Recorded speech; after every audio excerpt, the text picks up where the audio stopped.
समझ गए ना मिनिस्टर? मैं सब समझ गया ठाकुर साहब। किसानों से जमीन आप ले लेंगे, पैसे वाले पैसा लगा देंगे और परमिट लाकर मैं दे दूंगा आपकी मेहरबानी से। यहाँ शराब का कारखाना खुल जाएगा और हमारे घरों में दौलत का दरिया बहने लगेगा आपकी मेहरबानी से।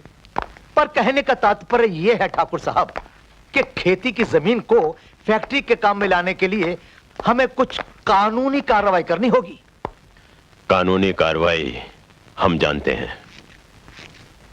इस जमीन पर अब 5 साल तक खेती नहीं होने देंगे हम। लेकिन ठाकुर साहब, ये जमाना वो जमाना नहीं रहा। अब तो गरीब लोग भी जाग गए हैं। गरीबों के जागने से कुछ नहीं होता मिनिस्टर। अरे मिनिस्टर, पानी चाहे कितना भी उबल जाए, उसमें से चिंगारी नहीं निकल सकती। हाँ। जिस तरह किसानों की मर्जी के खिलाफ हम तुम्हें उनकी वोटें दिलवा सकते हैं, उसी तरह उनकी मर्जी के खिलाफ हम उनकी जमीनें भी ले सकते हैं। समझे? जी समझ गया। आज के बाद किसानों को अनाज हम देंगे। हमारे गोदामों में बहुत अनाज है। लाखन, इस आग के फूल को गांव के खलिहान तक पहुंचा दो। हाँ।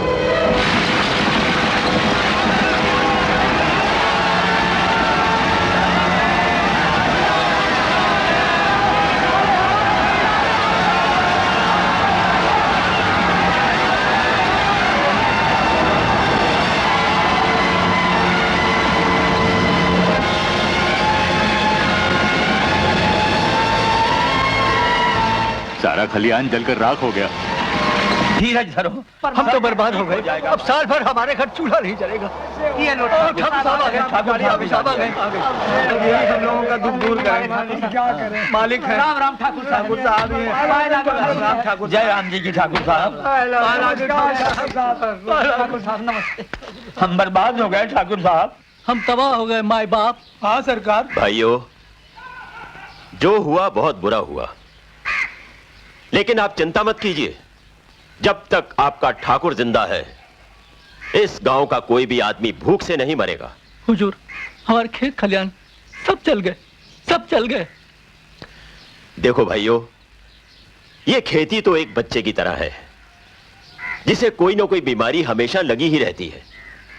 कभी सूखा, कभी बाढ़, कभी आग।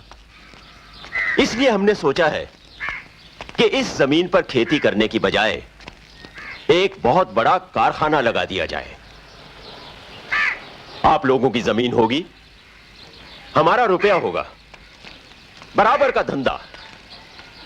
जब तक कारखाना तैयार नहीं हो जाता, खाने के लिए आप लोगों को अनाज मिलता रहेगा, और कारखाना तैयार हो जाने के बाद आप लोगों को काम मिलेगा, तनख्वाह मिलेगी और फायदे में बराबर का हिस्सा। इसलिए आज से खेती बंद। आप लोग देखेंगे कि कारखाना बन जाने के बाद यह गांव गांव नहीं रहेगा, बल्कि एक शहर बन जाएगा, और आप लोगों की जिंदगी में खुशहाली ही खुशहाली आ जाएगी। ठाकुर साहब की जय।